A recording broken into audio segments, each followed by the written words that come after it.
Lalu beliau mengatakan di kalimat berikutnya, fa'ala qadiyatin fadhkuruni adzkurkum. Lalu coba antum lihat semua. Tidak ada kalam beliau yang keluar dari ayat Allah. Bedanya, selama ini kita hanya berpaku pada terjemahan-terjemahan harfiah, beliau ternyata ada terjemahan-terjemahan ma'nawiyah, ruhiyah, yang tidak bertentangan dengan terjemah yang zahir itu. Ya.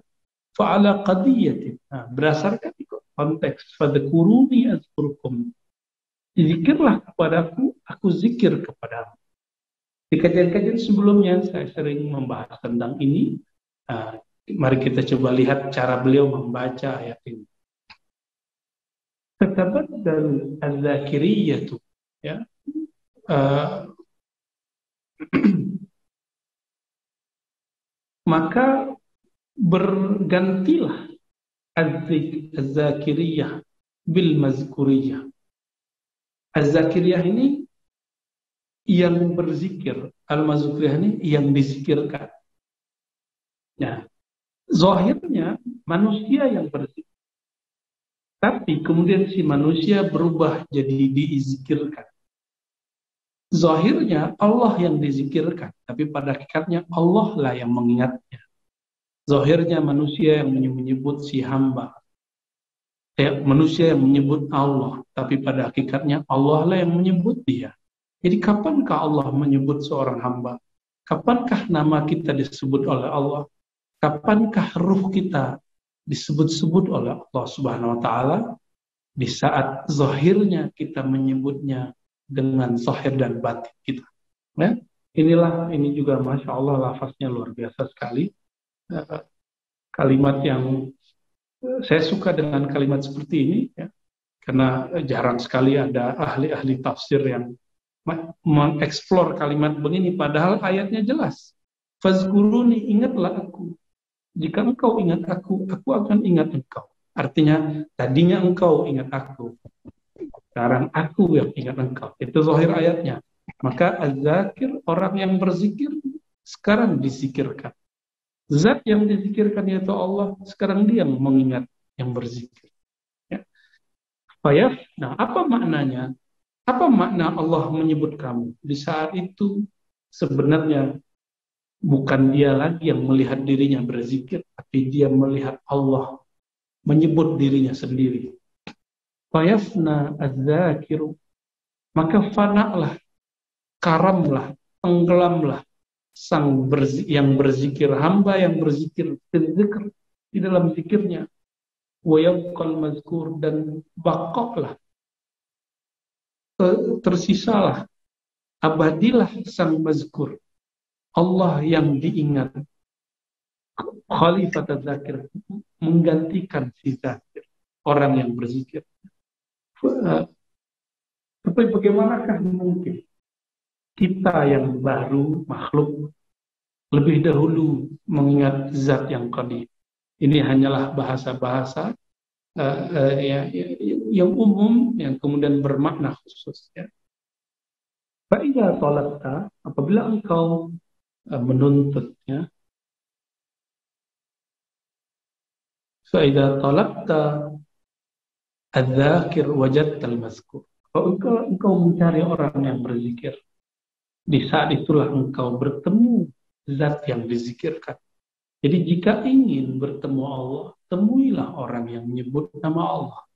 Jika ingin merasakan taman-taman surgawinya Allah di dunia, maka hampirilah, petiklah kalimat-kalimat zikir yang dibaca oleh ahli-ahli zikir.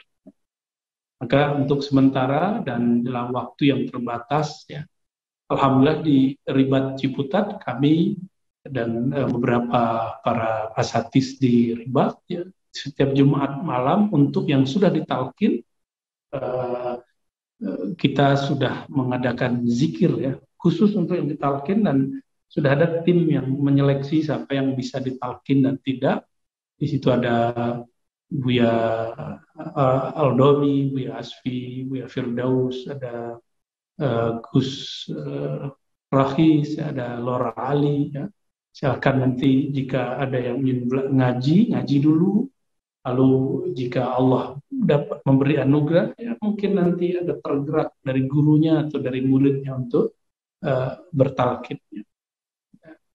Dan semoga nanti kita ada tempat juga ya di tempat yang lebih luas untuk zikir berjamaah, insya Allah. Ya.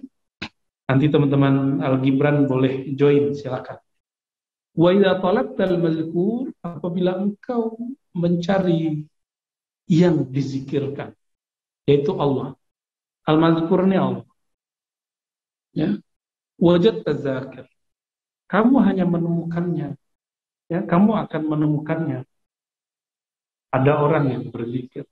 Bukan berarti jangan dibayangkan Allah ada pada makhluk yang baru, tidak. Ya. Tapi rasa bertuhan itu akan ditemukan pada orang-orang berzikir. Itu barangkali pemaknaannya. Ya. Nah, inilah yang disebut dalam hadis, idza mararta bi riyadil jannah farta'u. Jika engkau mampir di kebun-kebun surga, maka petiklah. Memetik itu berarti ikut serta berzikir. Maka mulai saat ini, teman-teman, sahabat-sahabatku yang bukan Allah, jangan pernah ngejek, menghina majelis zikir manapun. Samakah cara zikirnya kita atau berbeda? Kita sukanya zikirnya lembut, dia keras, jangan kemudian diejek. Atau torikoh kita berlainan dengan dia, jangan diejek.